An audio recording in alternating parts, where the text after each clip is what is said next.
Hi, welcome back. And this is continuing the Y fantasy videos. Today is Y unicorns.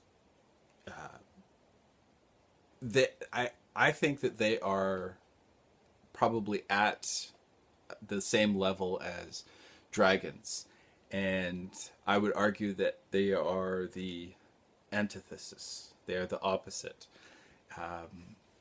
Whereas dragons are very passionate and wild and chaotic, there is something orderly, something structured to unicorns, and but there are a lot of hiccups and a lot of interesting problems along the way. And to help me out today, I have the unicorn. Hello, hi, how's it going? So this is the resident unicorn. It looks like you have some kind of metallic object stuck in your head. I have a splitting headache. Well, that's no good. Maybe we can fix you up with something for that, some kind of magic potion or something. That would be great. Hi, everybody. So unicorns. So tell us about your origins. Like, where do you come from? Well, long ago, and we're talking thousands of years. Yes.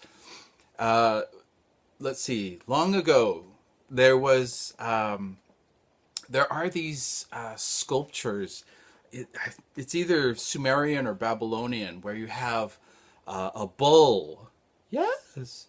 And what about the bull? Well, the bull is sideways, so the two horns look like one horn. Oh, so people saw the bull standing up, like it's like in heraldry where you have the lion or the unicorn standing up, sort of charging at each other or attacking. Yes, yes. And so people saw this and created this new creature out of that. So that's it. I'd like to say that's for sure, but it's really sounding like a theory. But it's interesting. You could see how something would evolve out of that. So you used to be a bull. Used to be, kinda be.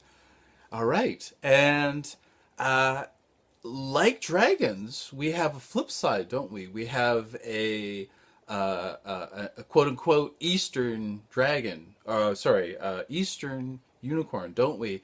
Oh, yes, yes, lots of history there. And what are you known as in quote unquote the East? The Kirin.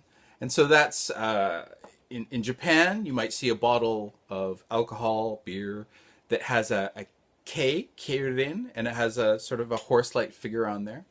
And you'll see what is it in Korea? They have the same creature, Girin, and then in China as well. And there's a bit of history there.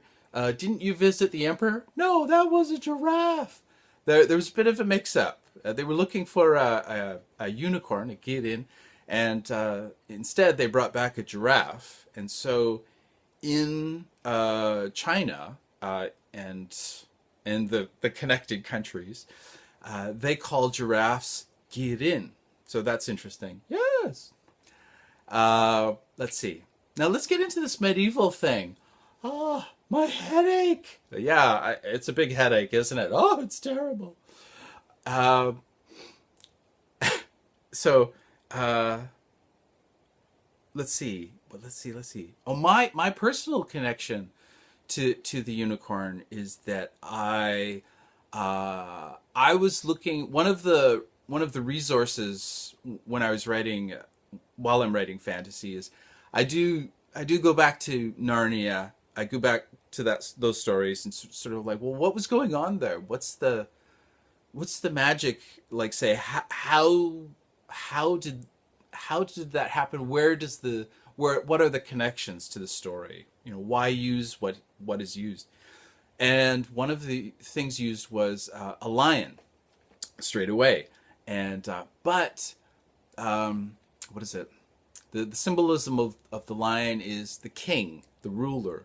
But for those stories, the actual messianic symbol, which would have been more appropriate, would have been a unicorn. No, yes. So you could have been in Narnia. I think there's a couple Narnia unicorns. Just a couple. Okay. Right. So unicorns, medieval. Now, the medieval unicorn, it has this connection to virgins. Yes.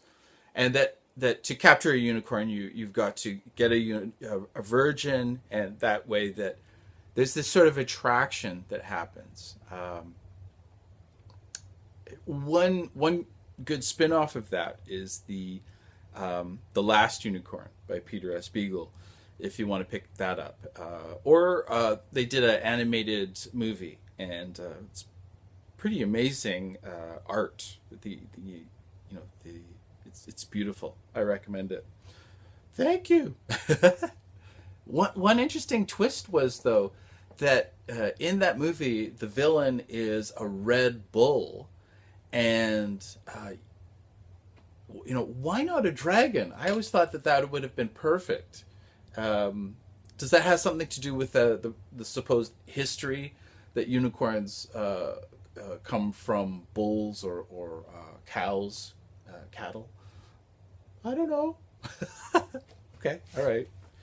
All right, okay, let's see. So out of that, we have the, I don't want to say movement, but recently there was a group of people wearing horns, lots of rainbows, and